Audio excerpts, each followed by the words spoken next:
Gracias por venir, ¿eh? Sí, gracias. Buenos días. Senador, quisiéramos su opinión acerca de la demanda que está haciendo Dish y a través de MDS y todo lo demás, Carlos Slim concretamente, para que se le declare a Televisa como empresa preponderante en televisión de paga en esta pugna que hay. ¿Cuál es su opinión?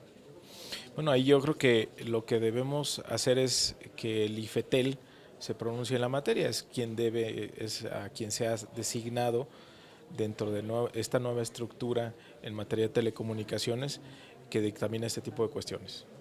Ya lo dictaminó, además Televisa recurrió a la Suprema Corte para traer el caso. Bueno, entonces otra vez, digamos, algo que se quería vetar en el tema de telecomunicaciones es precisamente que todo se fuera permanentemente a litigio y nunca se resolviera nada. Creo que se acotó mucho en qué términos se puede ir al amparo y bueno, dejemos ahora que el IFETEL resuelva y en este caso también que la Suprema Corte decida si va a intervenir en este caso, si le corresponde a ellos resolverlo o no. Pero a nivel de, la perspectiva de la discusión que se va a dar esta misma semana en telecomunicaciones, ¿esto vendría a retrasar más el tema de la discusión? Bueno, a ver, es un tema, es un sector muy polémico porque es un sector muy cambiante y donde queremos que haya una regulación que promueva la competencia, que no haya jugadores únicos que controlen el mercado, ya sea en comunicaciones o en el caso también de la televisión, porque tiene un altísimo costo para el país. Sí, no en términos de acceso a banda ancha o en costo incluso de telefonía y demás, nuestro país tiene muchas ventajas, estamos pagando de los servicios más caros y también, pues como todos sabemos, no tenemos mucha competencia en el tema de televisión abierta. Creo que son temas fundamentales donde tiene que haber competencia y ese es el fondo que estamos buscando en todas las leyes. Hay que ser también muy cuidadosos en lograrlo, de que no haya redacciones amañadas que vayan dedicadas a beneficiar a algún grupo o a otro. Muchas gracias. Muchas gracias. Muchas gracias. Buenas tardes. Buenos días. El secretario de Trabajo dijo que había 400,000 nuevos empleos, pero en noviembre van a bajar nuevamente. Parece que vamos avanzando 2 pasos para adelante y 2 pasos para atrás. No. ¿Cómo ve usted esta situación? Pues yo te veo muy optimista. Yo creo que avanzamos 2 pasos para adelante y 3 para atrás. No, tenemos una precarización del empleo muy grave, independientemente de la discusión técnica de si estamos en recesión o no. Lo que sí está claro es que en este primer trimestre cayó nuevamente el poder adquisitivo de los trabajadores, incluso los trabajadores formales cada vez ganan menos en esta tendencia que traemos en los últimos 30 años, donde ya se ha perdido pues más del 75% del valor adquisitivo. Tan solo en el primer trimestre el salario real perdió un 5%. Y si tú ves las estadísticas, verás que los asalariados de mayor a 3 salarios mínimos cayeron en 750,000. Es decir, trabajadores que estaban por encima de 3 salarios mínimos disminuyeron en menos 750,000, lo cual quiere decir que se está agravando la precarización del empleo. Y si tú ves las estadísticas de empleo, tal vez se mantienen, pero están mucho menor pagados. Es decir, el salario está cayendo de manera preocupante. Si tú ves la masa salarial también registrada en el IMSS, lo que tienes es que la masa salarial nominal incluso ha caído.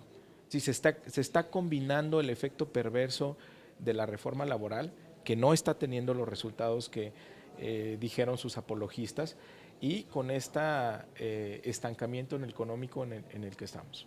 Sí, comparte la visión de la Cámara de los empresarios en hacerle una reforma a las reformas hacendarias. Bueno, yo creo que la reforma fiscal, como lo ha concluido el Banco de México, pues tuvo un impacto negativo en la desaceleración económica que estamos viviendo.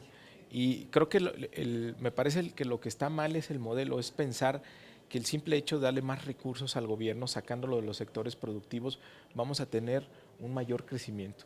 Creo que aunque teóricamente la reforma fiscal es defendida por muchos, creo que fue en el momento más inoportuno. No se puede poner impuestos cuando la economía va hacia la baja, porque lo que complica precisamente es la reactivación económica. Esa fue la posición que incluso yo tuve en su momento y fue digamos, el sustento de mi voto en contra. Creo que ahora también no podíamos caer en la trampa de decir, bueno, es que hay que revisar el tema fiscal para que la economía pueda salir adelante. A mí me parece que lo que no vemos por parte del gobierno es un esquema de corto plazo. Ante la respuesta de cuándo vamos a crecer, nos piden paciencia y fe en las reformas estructurales. Es decir, que en el largo plazo tal vez tengamos crecimiento. Lo que le falta al gobierno es una visión de corto plazo, es cómo vamos a reactivar la economía. Y ahí algo que no se ha hecho es revisar la productividad del gasto del gobierno. El gobierno no se ha puesto a revisar su gasto y por qué es tan improductivo. Incluso hubo un mandato del Senado para que hubiera un plan de austeridad para recortar todos los gastos que no impactan en la economía, pero que es gasto corriente y superfluo del gobierno, cosa que no se hizo. Había un mandato para que en marzo se diera un plan de austeridad, insisto, no para el gasto que pueda activar la economía, como es la inversión, sino el resto del gasto que son los excesos del gobierno, y no se presentó. Y también en el informe trimestral también estaba la obligación para presentar estos ajustes y tampoco se hizo. Es decir, está este gobierno en una tendencia de gasto improductivo que no está impactando la economía. Y lo que vemos ahora es que a pesar de que se aumentó en 15% el gasto en comparación con el trimestre del año pasado y que se incrementa el 40% en inversión física y que no se mueve la economía, pues es el resultado de esta decisión muy desafortunada que hizo la Secretaría de Hacienda el año pasado de detener el gasto público. Entonces rompió muchas de las cadenas productivas que ahora nos está costando mucho trabajo restaurar. Y ahí es donde vemos un vacío completo por parte de la autoridad que no tiene ninguna propuesta de cómo reactivar la economía en el corto plazo. Sobre la asociación en el PRD, algunas corrientes del partido han comentado que existe un riesgo de que haya fractura interna en caso de que no quede un candidato de unidad como sería el ingeniero Cárdenas. ¿Cuál es su postura? Yo creo que el PRD no puede pensar en esta elección de su presidente como una elección más, es decir, como un acuerdo entre las corrientes.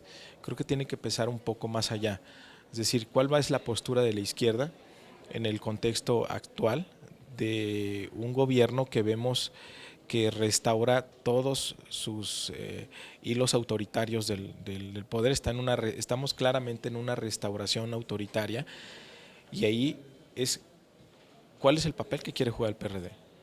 Es decir, si lo seguimos tratando como un tema burocrático de ver quién tiene más cartoncitos para que sea el presidente, pues nos vamos a equivocar. Lo que necesitamos es un planteamiento de fondo de hacia dónde quiere ir la izquierda y a partir de eso, qué perfil nos conviene más para dirigirlo. Esto no es un tema de burocracia partidista, es un tema de estrategia de la izquierda para poder competir en el 18 y representar una alternativa. Y ese tema justo antes de que se discutan las reformas de telecomunicaciones, energética, ¿no afecta la unidad del partido? Sobre todo porque ha habido señalamientos del Senado para la Cámara de Diputados, para la bancada del PRD, de que pues algunos legisladores le han estado haciendo el juego al PRI. Pues digo, allá cada quien, lo que sí es que a la gente no se le puede engañar, ¿no? Quien le esté haciendo el juego al PRI, pues yo creo que tendrá sus consecuencias en las elecciones del 2015, pero yo creo que tenemos que evitar tener como un planteamiento de quién tiene más fuerza y de quién tiene más consejeros, me parece absurdo. Creo que ante lo que estamos es una coyuntura de una restauración autoritaria y ¿qué va a hacer la izquierda? ¿Cuál es la propuesta que va a tener para los ciudadanos? ¿Y quién debe encabezarla? Gracias.